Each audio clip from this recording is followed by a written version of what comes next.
تو وہ ملک کے اندر رہ کے قانون کو توڑ رہا ہے، اس کے لیے اس کی سزا انہوں نے جرمانہ رکھا ہے کہ اس پر چالان کیا جائے، اس نے قانون کو توڑا ہے۔ لیکن ایک آدمی قانون بھی توڑتا ہے اور ساتھ کہتا ہے میں پاکستان کے آئین کو تسلیم ہی نہیں کرتا، میں ان قانونوں کو مانتا ہی نہیں ہوں، تو یہ صرف قانون توڑنے والا نہیں ہے، یہ غدار ہوگا کہ اس نے ملک کے آئین اور قانون کے مقابلے میں ان کا انکار کر کے گویا کے سامنے کھڑا ہو گیا۔ اب اس آدمی کی سزا چالان نہیں ہے، اس آدمی کو سزائے موت ہے یا جلاوطنی ہے، کیونکہ اس نے غداری کی ہے۔ تو ایک ہے کہ حضور علیہ السلام کے لائے ہوئے دین پر نہ چل سکنا، حضور علیہ السلام کی سنتوں کو نہ اپنانا، اس پر چالان ہوگا، اس پر سزا ہوگی، اس پر اللہ کے ہاں ہم مجرم ہیں، اس پر ہمیں سزا دی جائے گی جہنم میں۔ لیکن ایک کہ آقا علیہ الصلوۃ والسلام کے دین سے نفرت کرنا، آپ کی سنت سے نفرت کرنا، یہ جتنے بھی لبرل قسم کے لوگ ہیں، آزاد خیال، وہ اسی طرح کی باتیں کرتے ہیں۔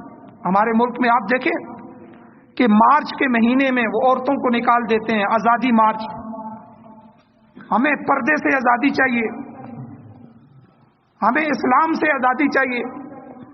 اور وہ کوئی یورپ کی عورتیں تھوڑا ہی ہوتی ہیں، وہ کوئی انگریز عورتیں تھوڑا ہی ہوتی ہیں، وہ میری آپ کی بہنیں ہیں، کلمہ گو مسلمان کی بیٹیاں ہیں۔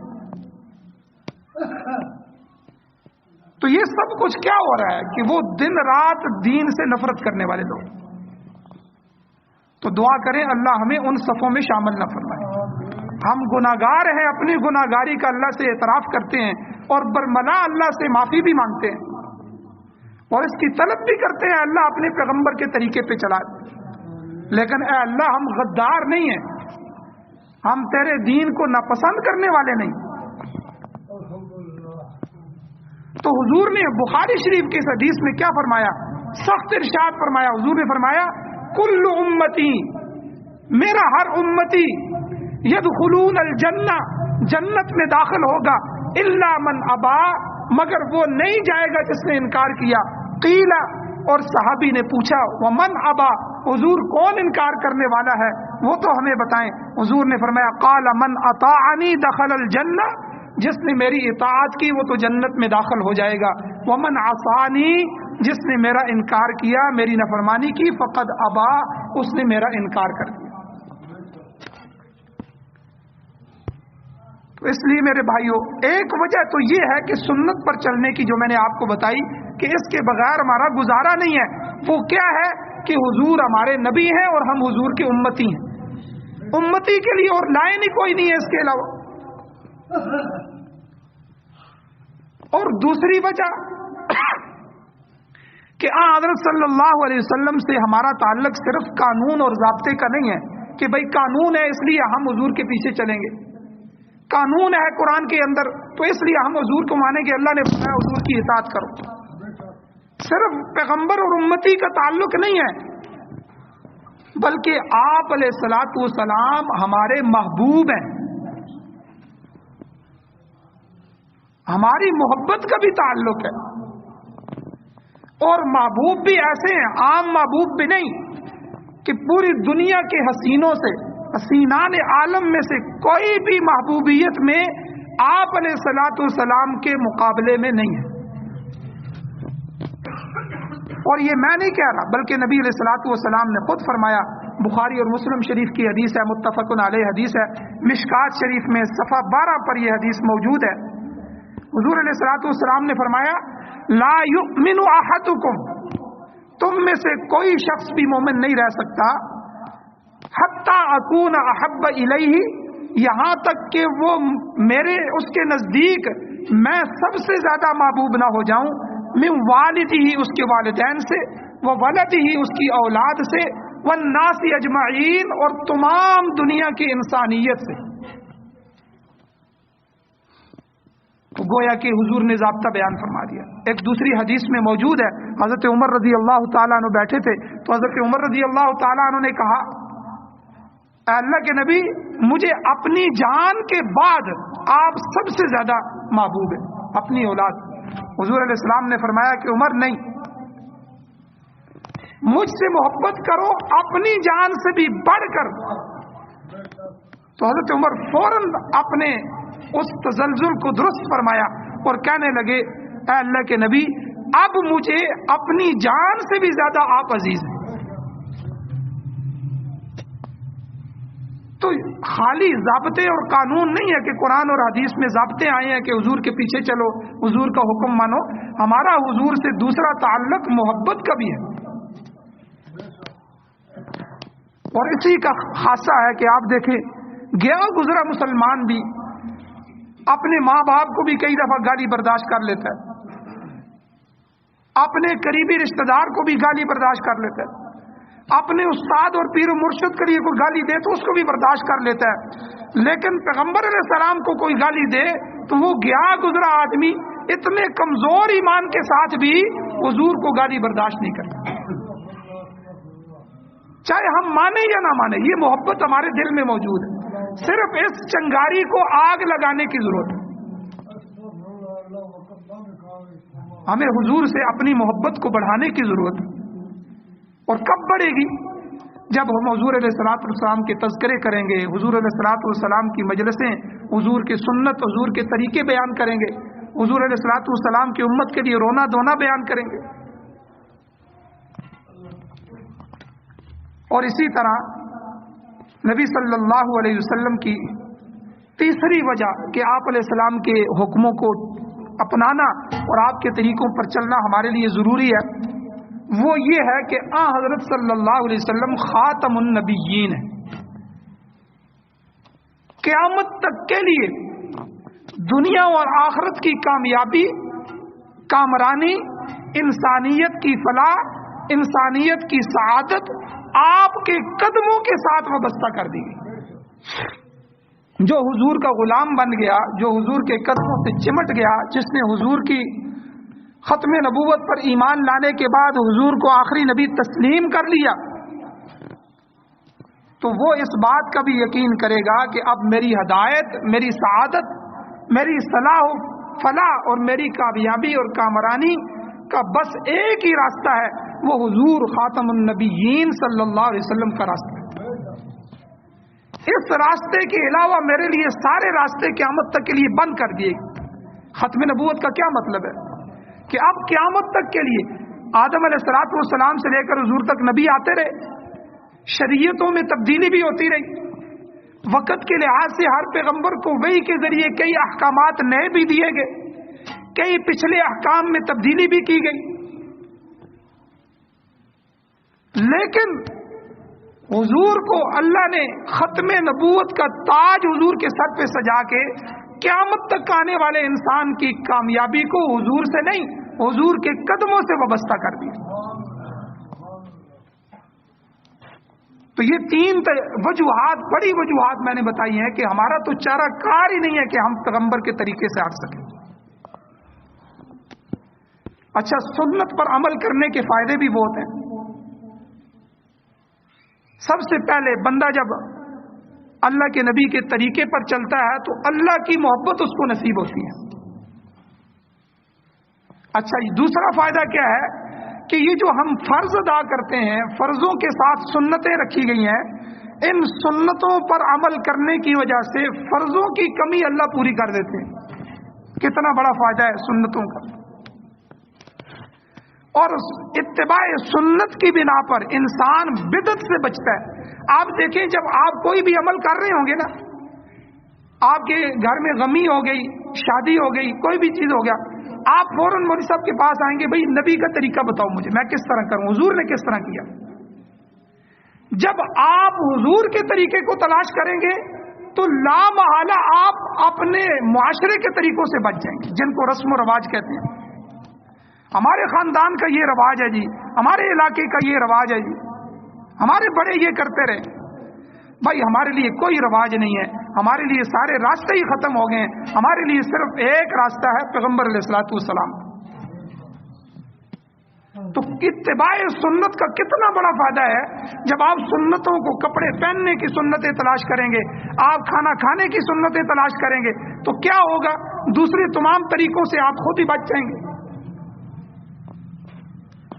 اسی طرح سنت کی پیروی کرنا شعائر الہی جو ہیں ان کے احترام کا حصہ ہے,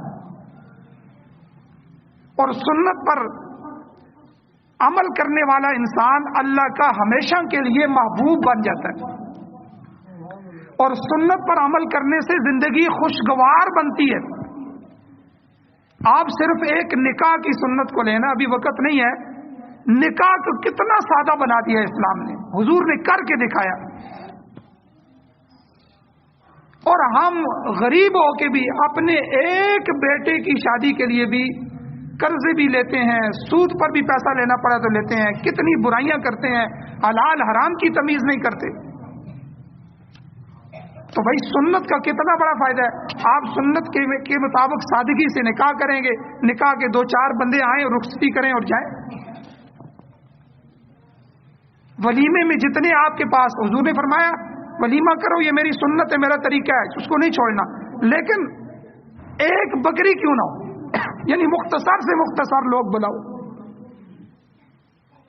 اب 4-4 لاکھ 3-3 لاکھ روپیہ ایک ولیمے پہ لگ رہا ہے. سونا بنانے پہ کتنا پیسہ خرچ ہو رہا ہے, گھر بنانے پہ پھر کتنا پیسہ خرچ ہو رہا ہے. تو سنت پر عمل کرنے سے زندگی خوشگوار بن جاتی ہے. اچھا, ایک اور چیز جس کی میں کمی محسوس کرتا ہوں ہمارے معاشرے میں, وہ نبی علیہ الصلوۃ والسلام کی زندگی کا ایک بڑا پیارا حصہ مسنون دعائیں.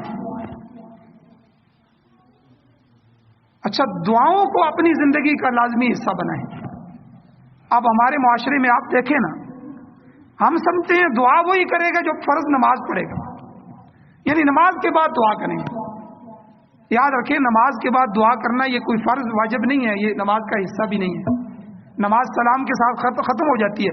حضور علیہ السلام نے حدیث میں ترغیب دی کہ فرض کے بعد اللہ ایک دعا کو قبول فرماتے ہیں, اس لیے علماء اس کو کر دیتے ہیں, ورنہ دعا تو ہر وقت کرنے کی چیز ہے. حضور علیہ السلام نے یہاں تک بھی تعلیم دی کہ تمہارا تسمہ نہیں ہے جوتے کا, تو جوتے کا تسمہ بھی اللہ سے مانگو. اور ہم نے کیا کر دیا کہ دعا خاص موقعوں کے لیے رکھ دی ہے.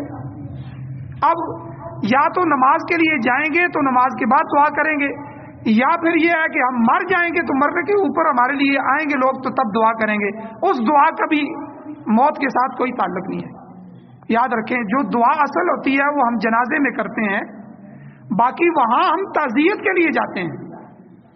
3 دن جو فوتگی کے بعد بیٹھنا ہوتا ہے وہ دعا کے لیے نہیں بیٹھے ہوتے, وہ تعزیت کے لیے بیٹھے ہوتے ہیں کہ بھائی جو غم ان پر آیا ہے, ان کا بیٹا, ان کا بھائی, ان کا کوئی قریبی اس دنیا سے چلا گیا ہے اور غم کے اندر یہ ڈوبے ہوئے ہیں, ان کے جا کے تسلی دو, تعزیت کے الفاظ کرو. اللہ تعالیٰ تمہیں اجر عظیم عطا فرمائے, اللہ تعالیٰ تمہارے اس بھائی کی مغفرت فرمائے. یہ اس طرح کی دعائیں دو, اور جس طرح ہمارے معاشرے میں اور بہت سارے الفاظ ہیں, یہ تعزیت کے الفاظ ہیں, یہ اصل چیز ہے. نماز کی دعا نہیں قبول ہونی, اور دعا کو ہم نے صرف نماز کے ساتھ سمجھ دیا, حالانکہ نبی صلی اللہ علیہ وسلم کی زندگی میں جو ہے قدم قدم پر مسنون دعائیں ہیں. اچھا, جہاں اس کے آخرت کے فوائد ہیں, دنیا میں بھی ان دعاؤں کے فائدے ہوتے ہیں. سنت کا ایک اپنا نور ہوتا ہے. تو نبی صلی اللہ علیہ وسلم نے جو ہمیں ہر موقع میں, غمی میں, خوشی میں, ہر چیز کی, آپ دیکھیں کھانا کھانے سے پہلے کی دعا, کھانا کھانے کے بعد کی دعا, دودھ پینے کی دعا, کپڑے تبدیل کرنے کی دعا, بارش آ جائے تو بارش کی دعا, نیا چاند نکلے تو نئے چاند نکلنے کی دعا. کون سا موقع ہے نبی صلی اللہ علیہ وسلم, شادی پر دعا, میاں بیوی آپس میں شب زفاف ہے اس پر دعا, حج اور عمرے کے اندر کتنے موقع ہیں, موقع موقع پر دعا. ایک تو ہم نے دعا چھوڑ دی ہے. پہلے تو نمازی نہیں پڑھتے, 100 میں سے 90% لوگ نماز ہی نہیں پڑھتے, یعنی نماز نہیں پڑھتے تو اللہ سے مانگتے ہی نہیں ہے, سمجھ, ان کو تو مانگنا نصیب ہی نہیں ہوتا. جو پڑھتے ہیں ان میں سے آدھے ویسے ہی بھاگ جاتے ہیں دعا سے. اور جو مانگنے والے ہیں ان کی کیفیت کیا ہے کہ ہم دعا پڑھتے ہیں، دعا مانگتے نہیں ہیں. دعا پڑھنے کی چیز نہیں ہے، دعا مانگنے کی چیز ہے. ہم الفاظ پڑھتے ہیں ربنا ظلمنا انفسنا وان لم تغفر لنا ربنا لا تزغ قلوبنا، یعنی دعائیں پڑھ رہے ہوتے ہیں رٹی رٹائے دعائیں. بھائی دعا پڑھنے کی چیز نہیں ہے، دعا کو سمجھ کے اللہ سے مانگنے کی چیز ہے. پڑھنا اور چیز ہوتا ہے، مانگنا اگر سیکھنا ہے تو بچے سے سیکھیں. بچہ باپ کے پاؤں کو پکڑ لیتا ہے اور کہتا ہے میں نے ابا جی یہ چیز لینی ہے، والد اس سے جان بھی چھڑاتا ہے لیکن وہ ایسی شکل بنا لیتا ہے، ایسا روتا ہے، ٹھیک ہے، ایسا چمٹ جاتا ہے کہ ابے کو بھی رحم آ جاتا ہے، وہ کہتا ہے ٹھیک ہے، وہ لے کے چھوڑتا ہے. تو حضور علیہ الصلوۃ والسلام نے اور علماء نے یہ بتایا کہ اللہ تعالیٰ سے رونا ہے، اللہ کے سامنے ہم نے اپنی حاجت کو رکھنا ہے اور اس حاجت کو ہم نے اللہ سے پورا کروانا ہے. یہ کوئی رسم نہیں ہے. الدعاء مخ العبادہ، نبی علیہ الصلوۃ والسلام نے فرمایا کہ دعا عبادت کا مغز ہے. ایک دعا میں آپ کو بتاتا ہوں، بہت سی مسنون دعائیں ہیں، اب اس دعا کو دیکھیں کتنا اس کا فائدہ ہے. حدیث مبارکہ میں آتا ہے کہ حضرت طلق بن حبیب صحابی رسول تھے، ان کی روایت ہے کہ ایک شخص ابو دردہ رضی اللہ تعالیٰ عنہ کی خدمت میں آیا اور اس نے کہا کہ آپ کا مکان جل گیا، آپ کے گھر کے ساتھ آگ لگی ہوئی ہے اور آپ کا مکان تک پہنچ گئی، آپ کا مکان جل گیا. انہوں نے کہا نہیں جلا، میرا مکان نہیں جل سکتا. پھر دوسرا شخص بھاگتا ہوا آیا تھوڑی دیر کے بعد، اس نے کہا جی آپ کا مکان تو جل گیا. انہوں نے کہا کہ نہیں جلا. پھر تھوڑی دیر کے بعد تیسرا آدمی آیا اور اس نے کہا کہ آگ کی جو لپٹیں تھیں وہ اٹھی تھیں لیکن جب آپ کے گھر تک پہنچی تو آ کر بجھ گئی. انہوں نے فرمایا کہ مجھے معلوم تھا کہ اللہ ایسا ہی کرے گا. لوگ بڑے حیران ہوئے، وہ فرمانے لگے کہ حضرت ابو دردہ رضی اللہ تعالیٰ عنہ سے وجہ پوچھی کہ آپ اتنے وثوق کے ساتھ یہ بات کیوں کہہ رہے تھے. انہوں نے فرمایا میں ان کلمات کی وجہ سے کہہ رہا تھا کہ میں نے اپنے پاک پیغمبر سے وہ کلمات سنے تھے اور جن کے متعلق نبی صلی اللہ علیہ وسلم نے فرمایا جو ان کلمات کو صبح پڑھ لے تو شام تک، اور جو شام تک پڑھ لے اللہ تعالیٰ اسے صبح تک کوئی آفت کا سامنا نہیں کرنے دیں گے، کوئی مصیبت اس پر نہیں آئے گی. اور کہا کہ میں صبح وہ کلمات پڑھ کے آیا تھا اور یہ کس طرح ہو سکتا ہے کہ میرے پیغمبر کی زبان جھوٹی ہو جائے، میرے پیغمبر نے سچ فرمایا تھا اور میں نے حضور علیہ السلام کی اسی دعا کی برکت کے اوپر جو یقین تھا اس یقین کی وجہ سے یہ بات کہی. اب وہ کلمات کیا ہیں؟ اللہم انت ربی لا الہ الا انت علیک توکلت وانت رب العرش الکریم ما شاء اللہ کان وما لم یشاء لم یکن لا حول ولا قوة الا باللہ اعلم ان اللہ علی کل شیء قدیر وان اللہ قد احاط بكل شیء علما اللہم انی اعوذ بک من شر نفسی ومن شر کل دابۃ انت آخذ بناصیتها ان ربی علی صراط مستقیم. اب دیکھیں یہ 4 لائنوں کی چھوٹی سی دعا ہے، اگر ہم اس کو یقین سے پڑھیں، کس موقع پہ پڑھیں تو ہمیں یہ ساری ٹینشنیں ہی ختم ہو جائیں. تو مسنون دعاؤں کے بڑے فائدے ہیں.